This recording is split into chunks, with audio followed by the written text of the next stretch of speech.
آپ کو اس کی معلومات ہے اور اس سلسلے میں آپ کراچی کے عوام کو ایم کیو ایم کی طرف سے کیا پیغام دینا چاہیں گے؟ کمران صاحب، میں بڑی واضح طور پر آپ کو یہ بتا دینا چاہتا ہوں کہ باوجود اس کے کہ ایم کیو ایم ایک غریب جماعت ہے، ہمارے پاس کوئی جاگیردار وڈیرا بڑا سرمایہ دار نہیں ہے، ایم کیو ایم پچھلے 30 برسوں میں جہاں تک ایم کیو ایم کا سیاسی سفر رہا ہے اور جو کامیابیاں رہی ہیں اس میں عوام نے ہمیشہ دل کھول کر ایم کیو ایم کو سپورٹ کیا ہے، مگر کبھی بھی جبر کے حوالے سے، طاقت کے حوالے سے ایسی کوئی صورتحال سامنے نہیں آئی ہے۔ اس طرح کی جو چیزیں ہو رہی ہیں وہ ایک بار پھر لوگ یہ کوشش کر رہے ہیں کہ کسی طریقے سے الزام ایم کیو ایم کے سر پہ دھرا جائے۔ ہاں، قائد تحریک جناب الطاف حسین کی اپیل ہے، ہاں ہم لوگوں کے پاس جاتے ہیں، زکوٰۃ اور فطرہ کلیکٹ کرتے ہیں، ہاں یہ بھی درست ہے کہ جب قربانی کی کھالیں جمع کرنے کی بات آتی ہے تو ایم کیو ایم سر فہرست ہوتی ہے، یہ ایم کیو ایم کا طریقہ کار ہے، مگر جبر کا جو طریقہ ہے یا جو بدماشی اور غنڈہ گردی اس وقت کراچی کے شہری دیکھ رہے ہیں، نہ ایم کیو ایم کا پہلے کبھی کوئی تعلق تھا، نہ آج ہے، نہ انشاءاللہ آئندہ کبھی ہوگا۔ رضا صاحب، اگر کوئی شخص ایم کیو ایم کے نام پہ کراچی کی کسی شہری سے جبری طور پہ کوئی چندہ یا کوئی مراد کی بات کرے یا کوئی چندہ وصول کرنے کی بات کرے تو اس کو آپ کا کیا مشورہ ہوگا؟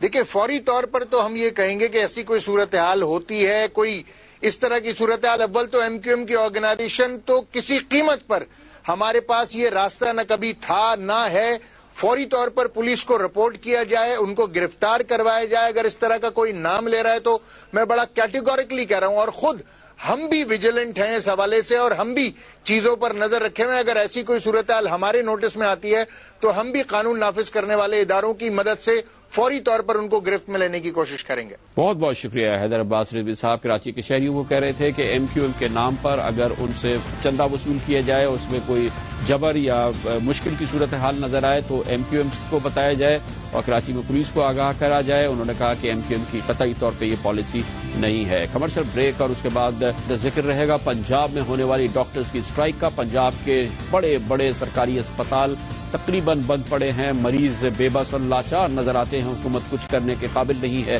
اس کا ذکر ہوگا کمرشل بریک کے بعد۔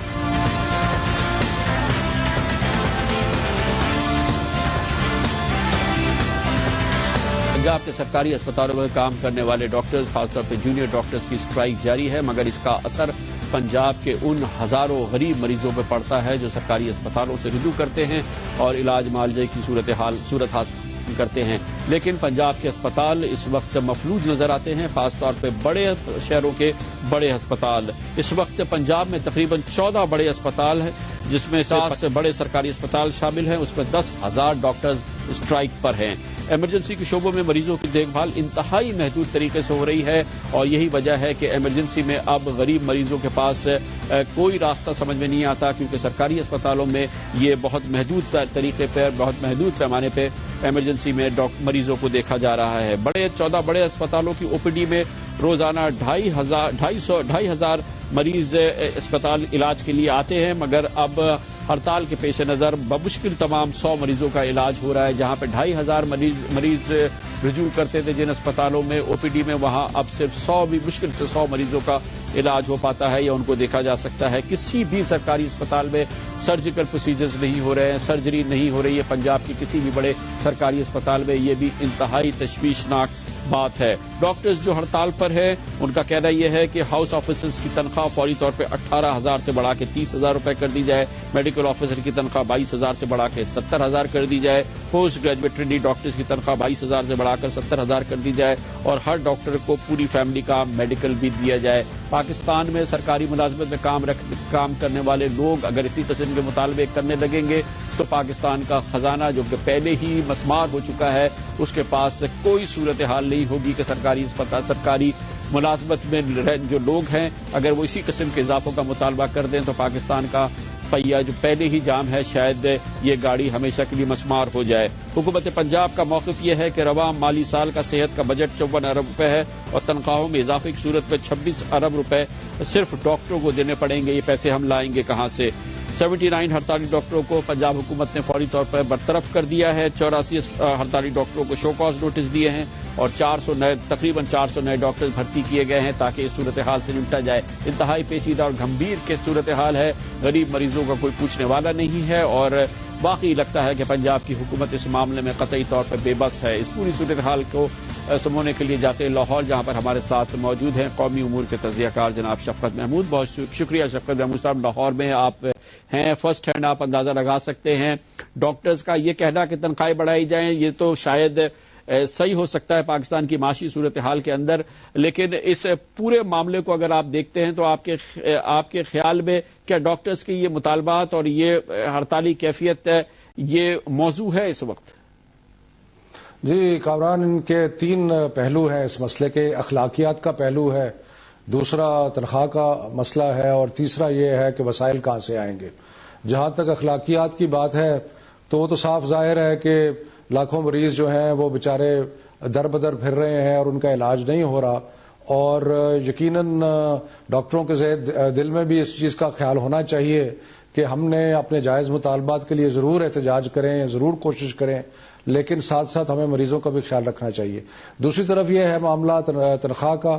میں تو کہتا ہوں کہ بالکل ڈاکٹروں کو زیادہ تنخواہ ملنی چاہیے، بلکہ صرف ڈاکٹروں کو نہیں، ٹیچروں کو بھی، باقی جو سرکاری ملازمین ہیں، کلرکوں کو، سب کو تنخواہ ملنی چاہیے۔ کس کو؟ کیونکہ مہنگائی بہت ہے، تکالیف بہت ہیں، خرچے پورے نہیں ہوتے، سب کی تنخواہ بڑھنی چاہیے۔ لیکن وہ جو تیسرا معاملہ ہے وسائل کا، کہ پیسے کہاں سے آئیں گے تنخواہ دینے کے لیے، اور میرا خیال ہے یہی ایک بہت بڑا مسئلہ ہے کہ جو بجٹ ہے اس میں اس چیز کی گنجائش نہیں ہے کہ یہ جو ایک ڈاکٹروں کے ڈیمانڈ ہے اس کو پورا کیا جائے، اور اگر ڈاکٹرز کا ڈیمانڈ کے بعد پھر اور لوگوں کا ڈیمانڈ بھی جائز ہے، تو میرا خیال ہے کہ یہ مسئلہ جو ہے یہ ریونیو کا ہے، یعنی کہ وسائل اگر بڑھیں گے تو پھر یہ ساری چیزیں ہو سکیں گی، اگر وسائل نہیں بڑھیں گے تو کچھ نہیں ہو سکے گا۔ اس لیے وسائل پہ توجہ دینی ضرورت ہے اور وسائل کو بڑھانے کی ضرورت ہے۔ بہت بہت شکریہ جناب شفقت محمود، ہمارے ساتھ کمر سا بریک، اور اس کے بعد ذکر کریں گے ہر دل عزیز کرکٹ کا۔ سیمی فائنل ہارنے کے بعد پاکستان کی کرکٹ ٹیم پہلی بار نئے طریقے سے تشکیل دی گئی ہے، فارغ کر دیے گئے ہیں رزاق، یونس اور کامران اکمل۔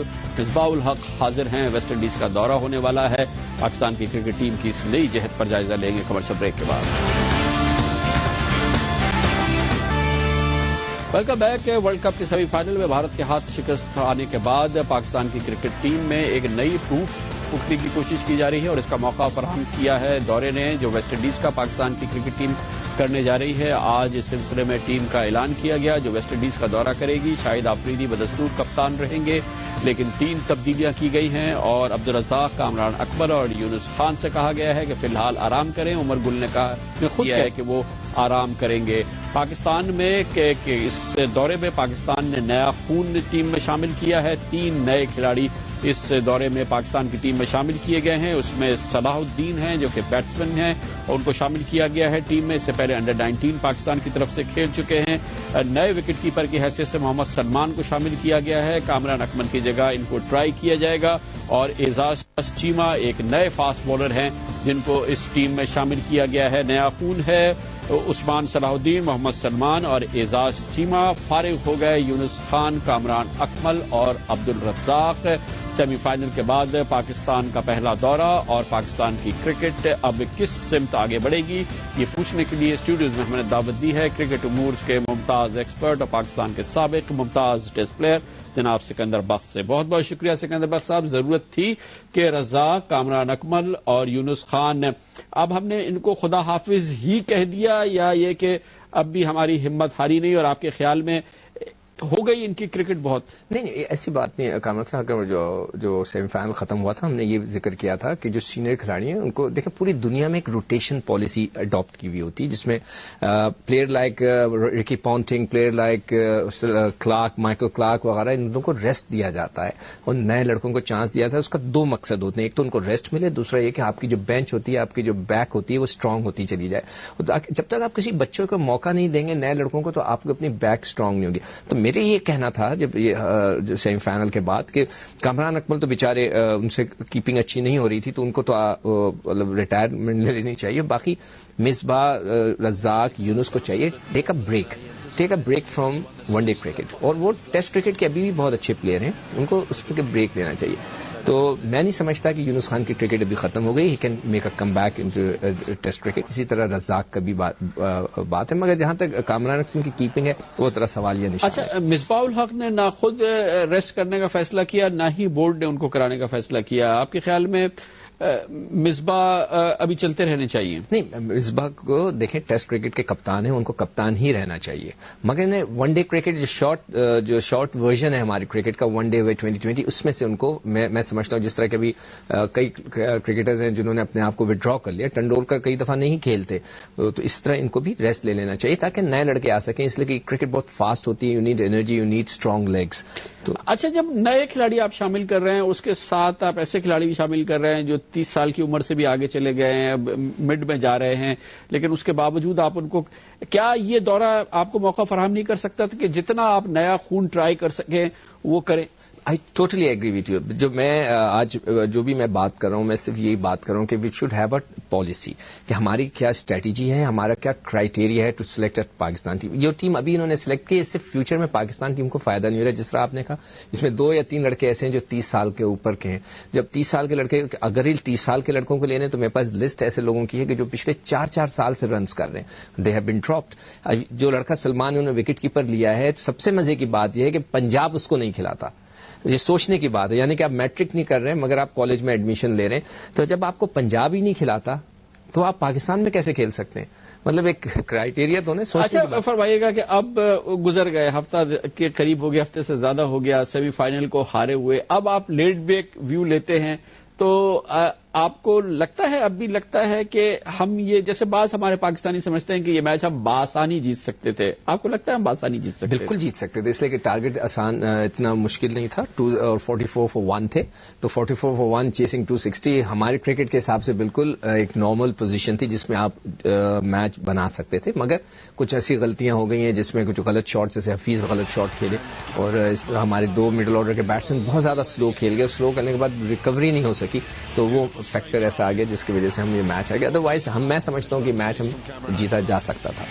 بہت بہت شکریہ جناب سکندر بخت ہمارے ساتھ ہے. اس کے ساتھ ہی ہمارے آج کے پروگرام کا اختتام ہوتا ہے. کل آپ سے پھر ملاقات ہوگی. کل تک کے لیے کامران خان کو اجازت. اللہ حافظ.